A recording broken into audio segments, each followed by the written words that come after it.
जन्मदिनमिदं I प्रियसखे जन्मदिनमिदं I प्रियसखे शन्तनोतु ते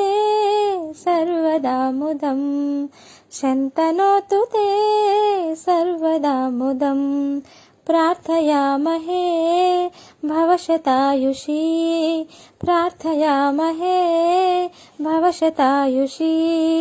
ईश्वर सदा त्वां च रक्षतु ईश्वर सदा त्वां च रक्षतु पुण्यकर्मणा कीर्तिमर्चया पुण्यकर्मणा कीर्तिमर्चया जीवनं तव भवतु सार्थकं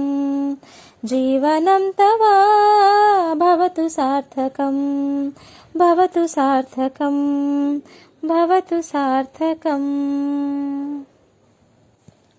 जन्मदिनमिदं ऐ प्रियसखे जन्मदिनमिदं ऐ प्रियसखे शन्तनोतु ते सर्वदा मुदं शन्तनोतु ते सर्वदा मुदं प्रार्थयामहे